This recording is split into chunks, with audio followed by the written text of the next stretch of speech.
তাহলে আবার আমরা পরিপূর্ণভাবে সিয়াম পালন করতে পেরেছি কয়টা? 30টা। কয়টা? 30টা।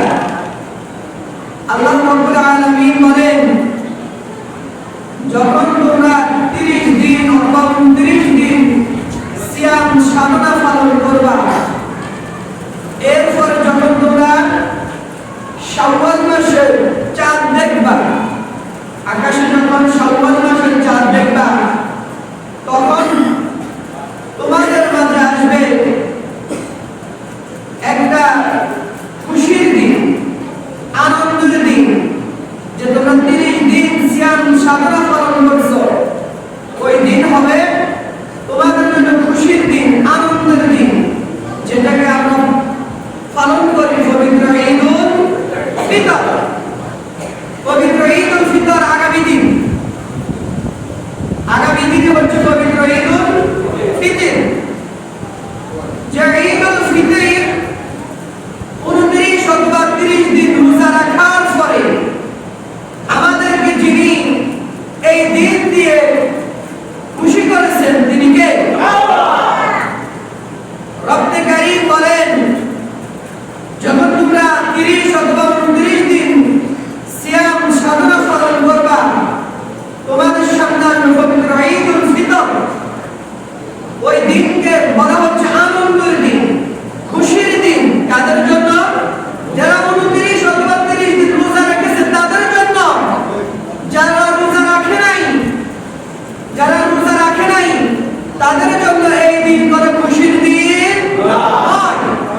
যারা রোজা রেখেছে, আল্লাহ রাব্বুল আলামিনের হুকুম আদায় করেছে, যারা 30 দিন সিয়াম সাধনা পালন করেছে, যারা 30 দিন সাহারি, 30 দিন ইফতার, যারা রবকে খুশি করার জন্য আদায় করেছে, রব্বুল আলামিন বলেন এই ঈদুল ফিতর হচ্ছে তাদের জন্যই খুশির দিন। সুবহানাল্লাহ। তাহলে যারা রোজা রাখে নাই তাদের জন্য আগামী দিন কোনো খুশির দিন হতে পারে না।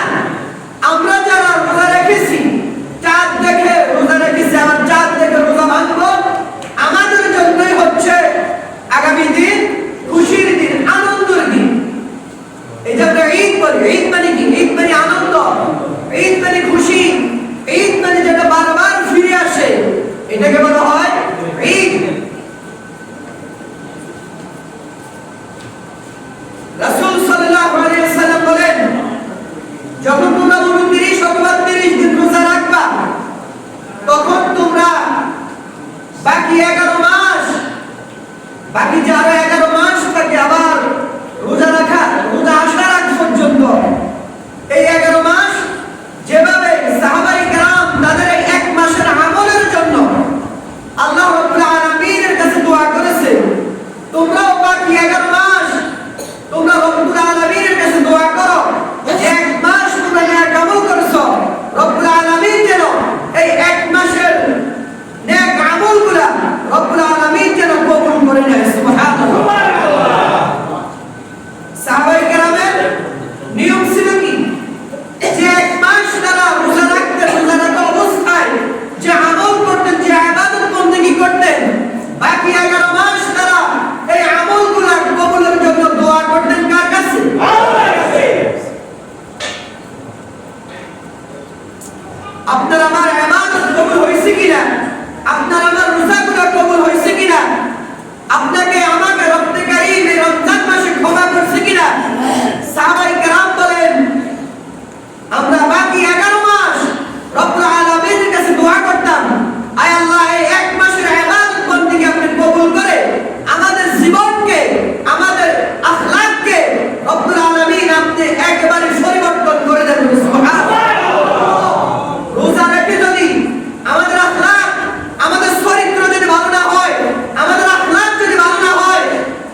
90 তারা 80-90 বার রমাদান মাস পেয়ে গেছে। 80-90 বার যদি আপনার অতীতের গুনাহ যদি আপনি না ছাড়তে পারেন, হারাম যদি না ছাড়তে পারেন, অন্যায় জুলুম যদি না ছাড়তে পারেন, তাহলে মনে রাখবেন আপনার 80 বার কেন, আপনি যদি 120 বছর যদি হায়াত পান, 120 বার যদি আপনার কাছে রমাদান মাস আসে, আপনি যদি পরিবর্তন না হন, এই রমাদান এই হায়াতে আপনার কোনো মূল্য নাই। রব্বুল আলামিন বলেন এটা সেই সিয়াম সাধনা পালন করে নাই, এটা সে দিনের বেলা উপবাস থেকেছে। এই উপবাস থাকা রবের কাছে কোনো দাম আছে? কোনো দাম আছে? কোনো মূল্য আছে? কোনো পুরস্কার আছে? রব্বুল আলামিন বলেন যারা রোজাদার, রোজা রেখে গুনাহ ছেড়ে দিয়েছে, রোজা রেখে হারাম কাজ ছেড়ে দিয়েছে, হারাম খাদ্য ছেড়ে দিয়েছে, রব্বুল আলামিন বলেন আমি রব কিয়ামতের ময়দানে তাদেরকে আমি আমার নিজ হাতে পুরস্কৃত করব। বলে সুবহানাল্লাহ। রব্বুল আলামিন বলেন অন্য নেক আমলের বিনিময় আমি ফেরেশতাদের হাত দিয়েই বান্দাকে পুরস্কৃত করব। আর বান্দা যেই রোজা আমাকে খুশি করার জন্য রেখে দিয়েছে, যেই রোজা রেখে বান্দার অতীতকে বান্দা পরিবর্তন করে ফেলেছে, বান্দা হারাম ছেড়ে দিয়েছে, জেনাহের কাজ ছেড়ে দিয়েছে, সুদ ঘুষ সবকিছু তার জন্য ছাড়তে হবে। কার জন্য? রব বলেন ওই ব্যক্তিকে আমি কিয়ামতের ময়দানে রায়্যান নামক জান্নাতের গেট দিয়ে প্রবেশ করাবো। বলে সুবহানাল্লাহ। যে গেট দিয়ে একবার প্রবেশ করলে রোজাদারের আজীবনের জন্য পানির তৃষ্ণা মিটিয়ে দিবে কে? আমরা কি রায়্যান নামক গেট দিয়ে ঢুকতে চাই না? চাই কিনা? তাহলে আমাদের জীবনকে, আমাদের অতীতকে পরিবর্তন করার দরকার আছে কিনা? রোজা আসে শুধু খাওয়ার জন্য আর ঈদ করার জন্য না মিয়া। রোজা আসে আপনার অতীতকে পরিবর্তন করার জন্য, আপনার ঈমান, আপনার আমল, আপনার আখলাক, আপনার চরিত্রকে ভালো করার জন্যই রব্বুল আলামিন বলেন আমি এক মাস তোমাদেরকে সুযোগ দিয়েছি, বাকি 11 মাস তুমি যা করেছো যদি এই এক মাসে আমার কাছে কান্না করে তওবা করে খালিস নিয়তে ফকরিভাবে তওবা করতে পারো, রব্বুল আলামিন বলেন ইল্লাল্লাযীনা তাবু ওয়া আমিলুস সালিহাত ফাউলাইকা ইবাদদুল্লাহু সাইয়্যাতিন হাসানাত। আমি রব বাকি 11 মাসের গুনাহ, জেনায়ের গুনাহ, ঘুষের গুনাহ, সুদের গুনাহ, হারামের গুনাহ, অন্যায়ের গুনাহ, যত গুনাহ আছে সব 11 মাসের গুনাহ আমি রব্বুল আলামিন ক্ষমা করে ফাউলাইকা ইবাদদুল্লাহু সাইয়্যাতিন হাসানাত, তোমার ওই খালি জায়গাটুকু রব্বুল আলামিন বলেন আমি নেকি দ্বারা পরিবর্তন করে দেব। সুবহানাল্লাহ। আর কি সুযোগ দিত? আর কি সুযোগ আমাদের পাওয়া রবের কাছ থেকে বাকি আছে? বলেন যে এক মাস আমাদেরকে সুযোগ দেয় নাই? তোরা বলেন এক মাস আমাদেরকে সুযোগ দেয় নাই? তওবা করার সুযোগ দেয় নাই? গুনাহ ছাড়ার সুযোগ দেয় নাই? নিজেকে মুত্তাকি বলে ঘোষণা করার সুযোগ দেয় নাই? জাহান্নাম থেকে মুক্ত করার সুযোগ দেয় নাই? তাহলে আমি আপনি যদি না ছাড়তে পারি, আমি আপনি যদি হারাম না ছাড়তে পারি, আমি আপনি যদি খারাপ কাজ যদি না ছাড়তে পারি, আমার আপনার যদি চরিত্র যদি ভালো না করতে পারি, তাহলে দোষটা রবের নাকি আমাদের? দোষটা কার? রবের নাকি আমাদের? তাহলে আমাদেরকে এরকম পরিপূর্ণ সুযোগ দেওয়ার পরেও যদি আমরা নিজেকে পরিবর্তন না করতে পারি, তাহলে বলেন আমাদের মতন হতভাগা আর কে আছে? আমাদের মতো গফার ফুরা আর কে আছে? রাসূল সাল্লাল্লাহু আলাইহি ওয়াসাল্লাম বলেন যে ব্যক্তি রমাদান মাসকে তার অতীতের গুনাহগুলো ক্ষমা করতে পারল না, তার মতন হতভাগা আসমানের নিচে জমিনের উপরে আর কেউ নাই।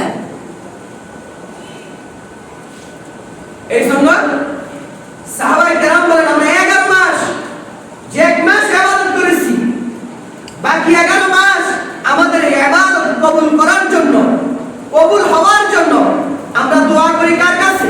আল্লাহর কাছে। রমজান মাস শেষ, বিদায় নিয়ে চলে গেছে, রহমতের 10 দিন চলে গেল, মাগফিরাতের 10 দিন চলে গেল, নাজাতের আজকে শেষ দিন। বলা যায় না এই রমাদান কার জীবনের শেষ রমাদান হয়ে গেছে? কেউ বলতে পারবে? বাকি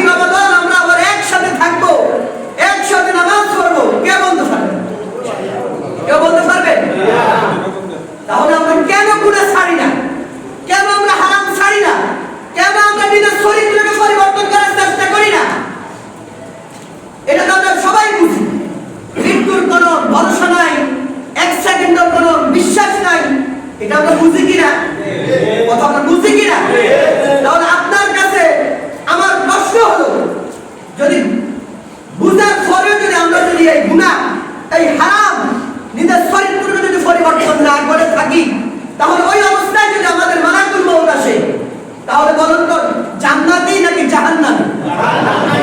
আপনাদের কাছে প্রশ্ন হলো, বলেন ওই অবস্থায় যদি আমরা যদি মারা যাই তাহলে আমরা জান্নাতে যাব নাকি জাহান্নামে যাব? আমাদের গুনাহই তো বলে আমরা জান্নাতে যেতে পারবো না।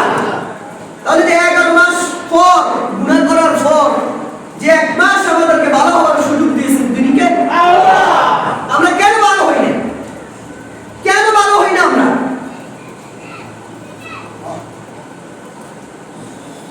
রাসূল সাল্লাল্লাহু আলাইহি ওয়াসাল্লাম বলেন, যে ব্যক্তি রমাদান মাস পেয়ে এত বড় একটা 30 দিন মাস লম্বা হায়াত পেয়ে যে ব্যক্তি নিজেকে পরিবর্তন করতে পারল না, ওই ব্যক্তি হচ্ছে আসমানের নিচে জমির উপর হতভাগা আর কেউ।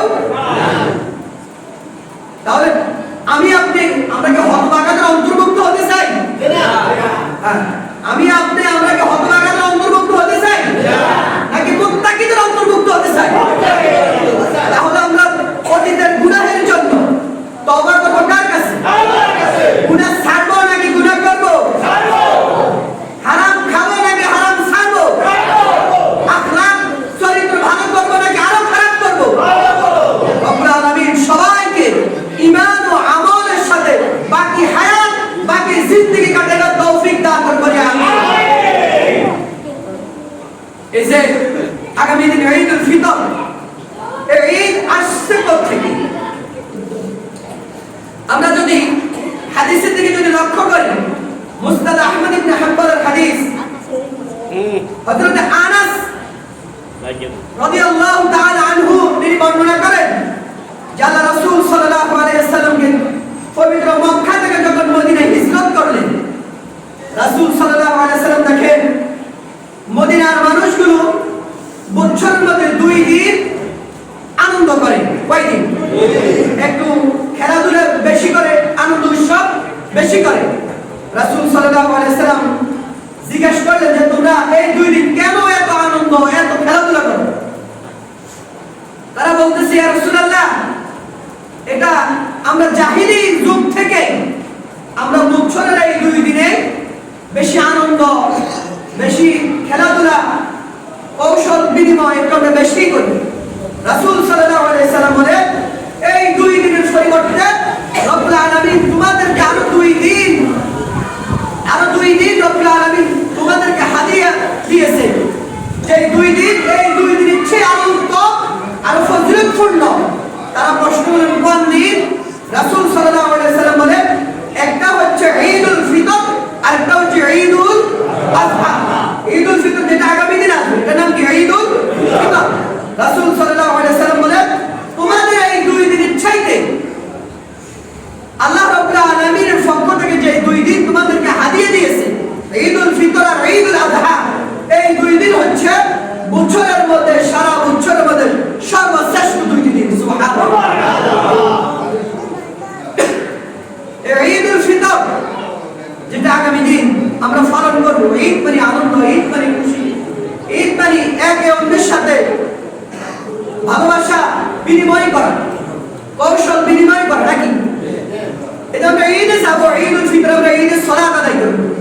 ওই দিনের কিছু সুন্নাত আছে। আগে আমরা শুনি সুন্নতের কি ফজিলত বলে। রাসূল সাল্লাল্লাহু আলাইহি সাল্লামকে আমরা তো সবাই ভালোবাসি, কি ভালোবাসি কিনা? রাসূল বলেন, যে ব্যক্তি আমাকে ভালোবাসলো না ওই ব্যক্তি আমার উম্মতে না।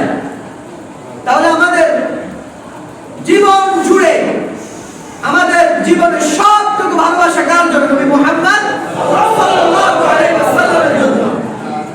রব্বুল আলামিন বলেন, আমাকে যদি তোমরা কাছে পেতে চাও তাহলে আমি আমার হাবিব মুহাম্মদ সাল্লাল্লাহু আলাইহি ওয়াসাল্লামকে তোমরা কি করো?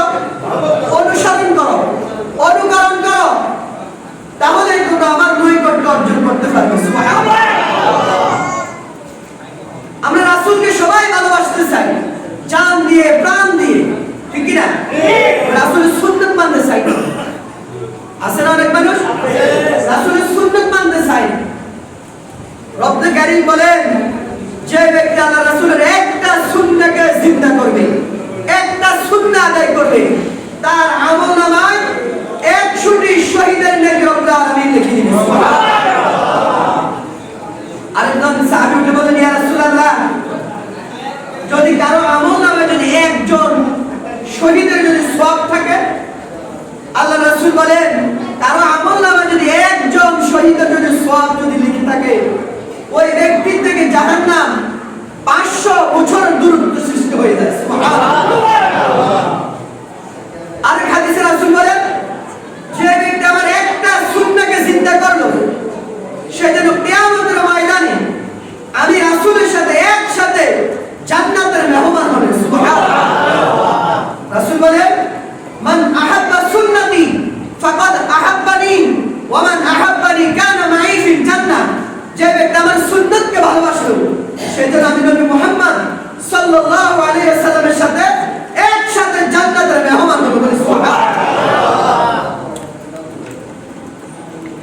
আল্লাহ রাব্বুল আলামিন বলেন, পুরো আসমান পুরো জমিনকে যদি এক পাল্লায় যদি রাখা হয়, আর আল্লাহর রাসূলের একটা সুন্নাহকে যদি এক পাল্লায় রাখা হয়, সাথে সাথে আল্লাহর রাসূলের সুন্নাতের পাল্লা ভারী হয়ে যাবে। সুবহানাল্লাহ। আমরা ঈদুল ফিতরের দিন কি কি সুন্নাহগুলো আদায় করব? 12টি সুন্নাহ। কয়টা? 12টি সুন্নাহ। মন দিয়ে শুনি।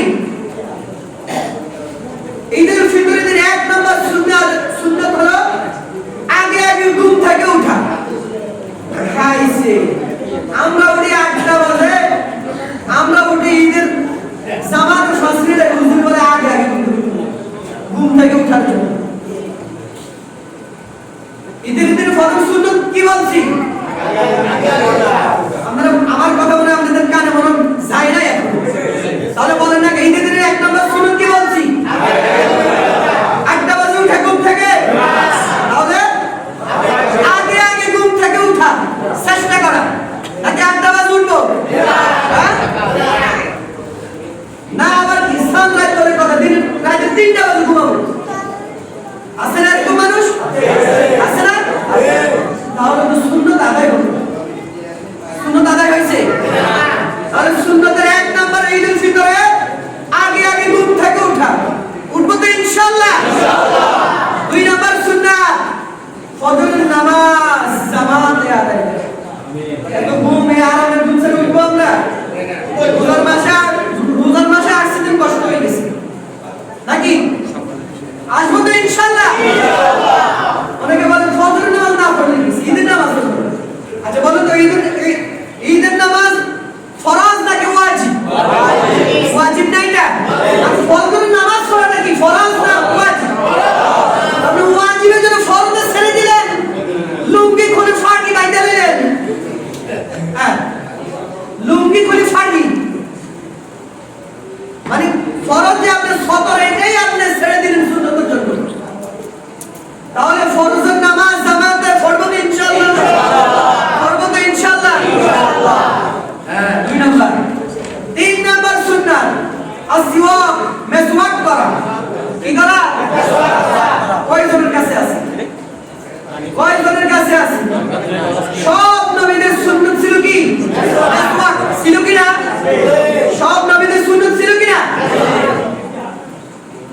রাসূল বলেন, যে ব্যক্তি মেসওয়াক করে ওই ব্যক্তির দাঁতের মাড়ি শক্ত থাকে।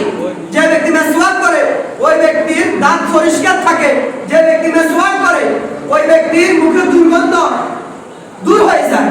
যে ব্যক্তি মেসওয়াক করে আমার সুন্নাত আদায় করলো, যে ব্যক্তি মেসওয়াক করলো, মৃত্যুর সময় ওই ব্যক্তির জবানের কালিমা নসিব হলো। সুবহানাল্লাহ। এজন্য তো আমরা করি না, এজন্য তো আমরা এটা করি না। নাই, অনেকের কাছে এটা নাই। বলে আমরা অনেকে আছে, আপনি জিজ্ঞেস করেন করেই নাই। আছে না আমার মানুষ? তো এটা কি রাসূলের সুন্নাত না? ভালোবাসেন কিভাবে? হ্যাঁ, শুধু মুখে ভালোবাসতে হবে নাকি অন্তর থেকে ভালোবাসতে হবে? তাহলে 3 নম্বর সুন্নাত গেল কি করা? কি করা? মেসওয়াক করা। 4 নম্বর সুন্নাত ঈদুল ফিতরের দিন 4 নম্বর সুন্নাত উত্তম রূপে ভালোভাবে গোসল করা। হাত পায়ের নখ, শরীরের অবাঞ্ছিত লোম পরিষ্কার করা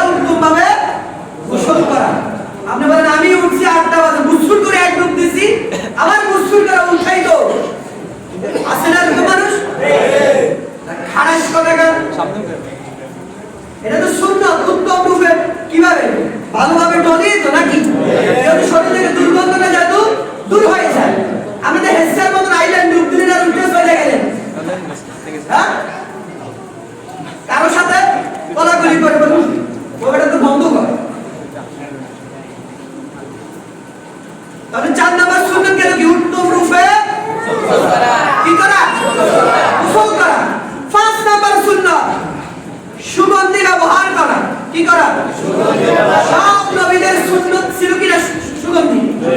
ছিল কিনা? এক নম্বরে সব নবীদের সুন্নাত মেসওয়াক, দুই নম্বরে সুগন্ধি।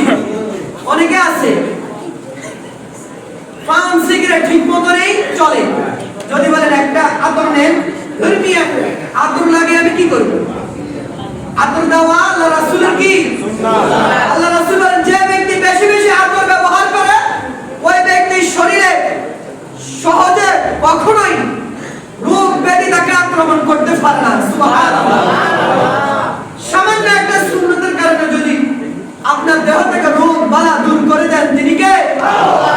আমরা তো ফালানে করতেছি, টাকা জামা নিয়েছি, ফ্যান নিয়েছি 800 টাকা, শার্ট নিয়েছি 1200 টাকা, বলে একটা আতর নেই, বলে আতর দিয়ে কি করব? দরকার কি করার দরকার আতর?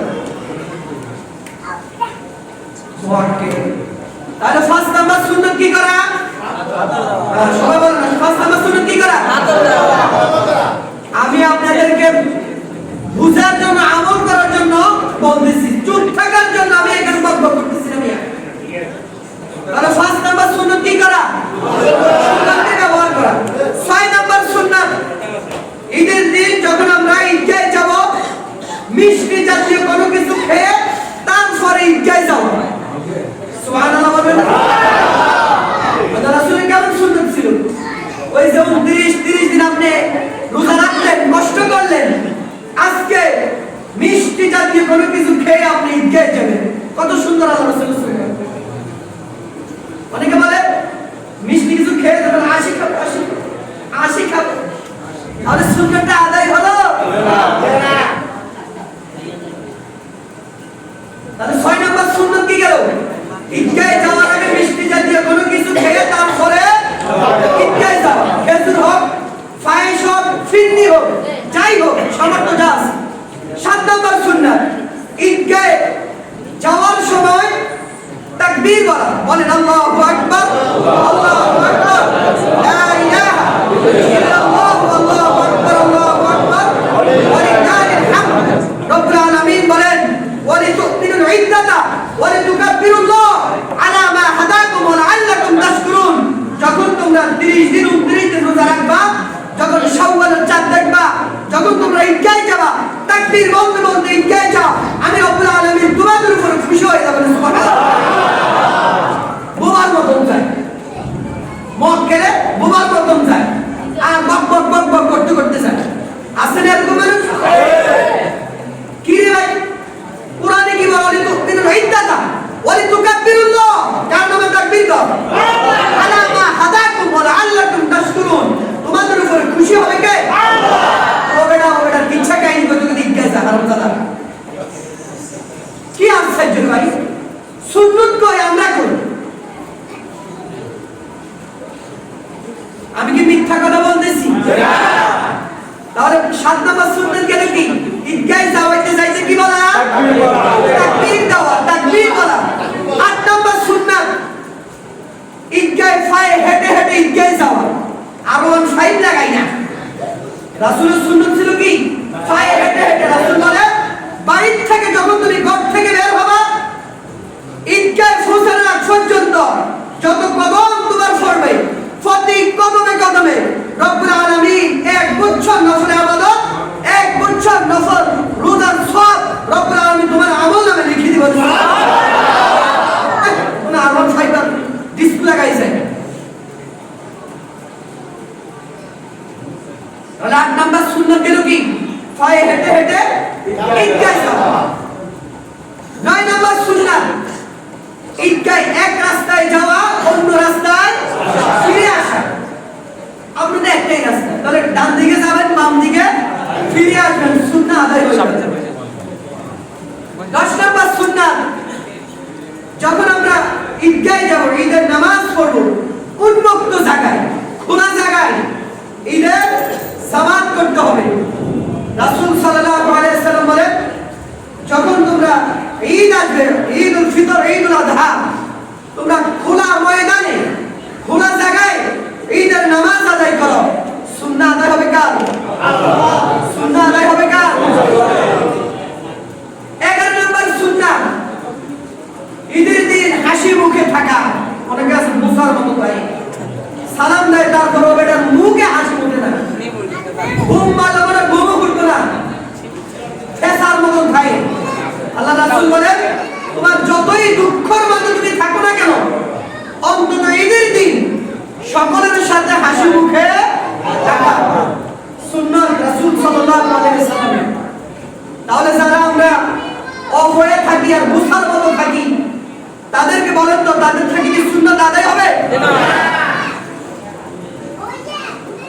12 নম্বর সুন্নাত, ঈদুল ফিতরের 12 নম্বর সুন্নাত হলো ঈদের শুভেচ্ছা বিনিময় করা। ঈদের শুভেচ্ছা বিনিময় করা, যাইয়াই আপনার কম্বল মুড়ে দিয়ে ঘুম বলা কোনো কাম নেই। এরকম মানুষ আছে না? না, ঈদের দিন একে অন্যের সাথে ঈদের শুভেচ্ছা বিনিময় করা। আল্লাহ রাসূল বলেন সাহাবায়ে কেরাম ঈদের শুভেচ্ছা বিনিময় করতেন কিভাবে? তাকাব্বালাল্লাহু মিন্না ওয়া মিনকুম। সাহাবায়ে কেরাম কি করতেন বলেন? তাকাব্বালাল্লাহু মিন্না ওয়া মিনকুম। এর অর্থ কি? আমি আপনি যে 30 দিন রোজা রেখেছি, ইবাদত করেছি, রব্বুল আলামিন আপনার আমার এই ইবাদতগুলোকে কবুল করুন বলে আমিন। শুভেচ্ছা বিনিময় হলো আপনার আমার জন্য দোয়া করা হলো। আমরা বলি ঈদ মোবারক, বলি না আমরা এটা? এটাও বলবো আপনার আমার ঈদ বরকতময় হোক, এটাও বলতে পারেন, সমস্যা নাই। তবে হাদিস অনুযায়ী যদি আমরা বলি তাকাব্বালাল্লাহু মিন্না ওয়া মিনকুম, সুন্নাহ আদায় হলো, আমাদের ইবাদতের জন্য দোয়াও হলো, ঈদের শুভেচ্ছা বিনিময় হলো। তাহলে বলেন ঈদের সুন্নাত কয়টা বলছি? এরমি জোর বলেন 12টা। কয়টা? পালন করব তো ইনশাআল্লাহ, পালন করব তো ইনশাআল্লাহ। ঈদ মানে আনন্দ, ঈদ মানে খুশি, ঈদ মানে কারোর সাথে মনোমালিন্য না রাখা, না থাকা, সকলের সাথে সব ভেজাল, সব মনোমালিন্য ভুলে গিয়ে একে অন্যের সাথে কৌশল বিনিময় করে কাঁধে কাঁধ মিলিয়ে একজনকে খুশি করা। তিনি কে? অনেকে আছে ভাই ভাইয়ের সাথে বাইরে ভাই কোথায় ঈদের দিন যায়, এতে তারপরও বাইরে ভাই কথাই কয় না, আছে না? তুমি নবীকে ভালোবাসো, এটা নবীর ভালোবাসা ছিল। ফরাফটির সাথে কৌশল বিনিময় করা। আল্লাহ রাসূলের সুন্নাত কি? আল্লাহ রাসূল সাল্লাল্লাহু আলাইহি সাল্লাম যখন ঈদগাহ থেকে নামাজ পড়ে বের হতেন, সাহাবায়ে কেরাম প্রত্যেকের ঘরে ঘরে গিয়ে রাসূল সাল্লাল্লাহু আলাইহি সাল্লাম প্রত্যেকের সাথে ধনী গরীব, খেলাওয়ালা দিনওয়ালা মজুর সকলের সাথে ঈদের আনন্দ ভাগাভাগি করে নিতেন। সুবহানাল্লাহ। আর আমরা যাইই ঘুম, হামজু বেরামে আইছো দেন, যাইই ঘুম বল নামাজ শেষ আর কোনো কাম নেই, ঘুম দে ঘুম। এটা তো রাসূলের সুন্নাত না, ওইদিকে যাওয়ার দরকার নেই। বাকি আরেকটা আমল হচ্ছে যারা আমরা এখনো ঈদ সাদকাতুল ফিতর আদায় করিনি, আমরা এখনো অনুরোধ করে বলি সদকায়ে ফিতরটা দিয়ে দেন। সদকায়ে ফিতর এটা গরিবের হক। আপনি আমি ফায়েজ খাবো, আপনি আমি আনন্দ করব, আপনি আমি সেমাই খাবো। যারা গরিব, যারা সুবিধা বঞ্চিত মানুষ আছে, তাদের জন্য কি ঈদ আসে নাই? তাদের জন্য কি ঈদ আসে নাই? আমি আপনি আনন্দ করব, তারা কি করবে? আপনার আমার ফিতরার টাকা দিয়ে তো তারা আনন্দ উৎসব করবে। আমি আপনি যদি আমরা যাবে এখনো যদি রাখা দিই, তাহলে তারা কি দিয়ে আনন্দ করবে আর কি দিয়ে উৎসব করবে বলেন? তাদের কি হক নাই আমাদের উপরে? হক আছে কিনা? আর ফিতরাটা তো হচ্ছেই আমার আপনার রোজা যেভাবে রাখার দরকার ছিল আমরা ওইভাবে হয়তো রাখতে পারি না। রোজা রেখে আমরা মিথ্যা কথা বলে ফেলেছি, রোজা রেখে আমরা হারাম কথা বলে ফেলেছি, রোজা রেখে চোখের হেফাজত করতে পারি নাই। রব্বুল আলামিন বলেন তুমি যখন সদকায়ে ফিতর দিয়ে দিবা, তোমার এই সব গুনাহগুলো আল্লাহ তাআলা মাফ করে দিয়ে তোমার এই 30 দিন রোজা রব্বুল কারীম কবুল করে নেবে। সুবহানাল্লাহ। অনেকে বলে ঈদের নামাজ পড়ে এসে তারপরে ফিতরা দেব, সমস্যা নেই, দিতে পারেন, তবে এটা আপনি ফিতরার সওয়াব পাবেন না, সাধারণত দান সদকার সওয়াব পাবেন। এই জন্য আমরা ফিতরার সওয়াব পেতে চাই তো, ফিতরার সওয়াব পেতে চাই তো, তাহলে আমরা যারা এখনো ফিতরা দেই নাই, ফিতরা দেওয়া কিন্তু ওয়াজিব। ফিতরা দেওয়া কি ওয়াজিব, দিতেই হবে, দিতেই হবে। আল্লাহ রাসূল ফারদা রাসূলুল্লাহ সাল্লাল্লাহু